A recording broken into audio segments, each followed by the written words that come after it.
Assalamualaikum, teman-teman. Hari ini kita akan membahas pembagian hadis berdasarkan kuantitasnya. Kalian yang muslim pasti tahu kan hadis itu apa? Hadis itu kan ada banyak jenisnya. Nah, kalau kita bagi hadis berdasarkan kuantitasnya, ada dua. Ada hadis ahad dan juga ada hadis mutawatir. Kita bahas yang hadis ahad dulu. Hadis ahad itu adalah hadis yang memiliki perawi yang jumlahnya sedikit. Kalau kalian gak tahu, perawi itu adalah orang yang meriwayatkan hadis. Sebaliknya, hadis mutawatir adalah hadis yang memiliki banyak perawi dari setiap sanadnya. Nah, kita kan dah tahu nih pengertiannya. Gimana sih cara membedakannya? Mari kita bahas lebih dalam.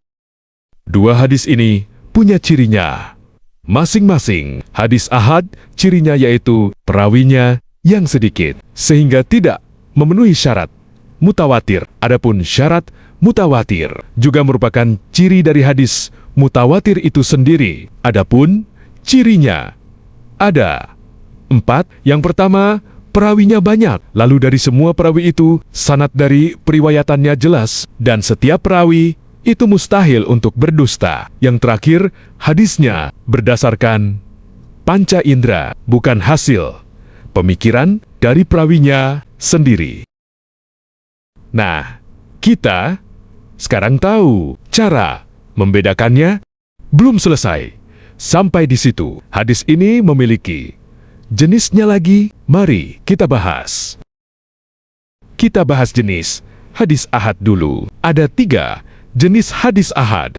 Pertama, ada hadis garib, yaitu hadis yang hanya memiliki 1 perawi dari setiap tingkat sanadnya. Yang kedua, ada hadis aziz, yaitu hadis yang memiliki 2 perawi dari setiap tingkat sanadnya. Hadis ini lebih kuat daripada hadis garib.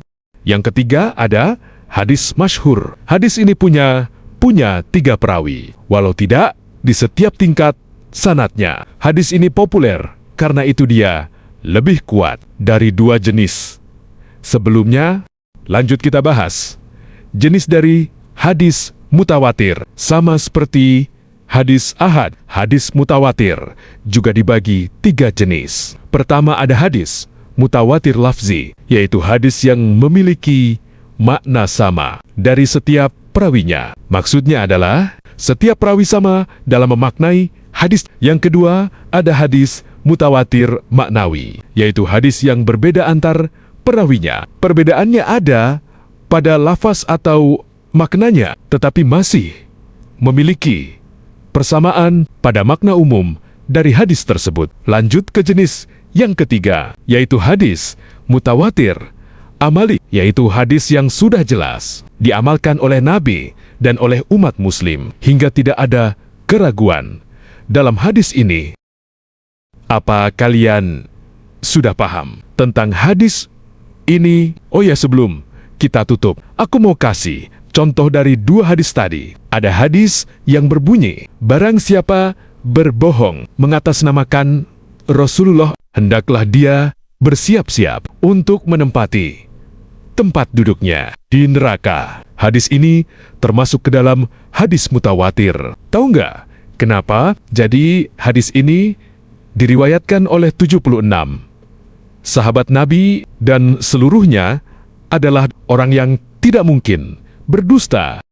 Nah, itu kan contoh hadis mutawatir. Contoh yang hadis ahad juga ada nih. Hadis tentang niat.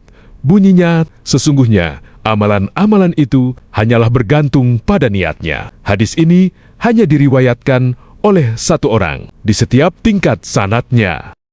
Nah, sudah selesai lah materi tentang hadis berdasarkan kuantitasnya. Kalau masih kurang paham, kalian bisa membaca buku-buku tentang hadis, karena saya juga hanya manusia biasa yang masih harus banyak belajar. Kurang lebihnya, mohon maaf. Wassalamualaikum warahmatullahi wabarakatuh.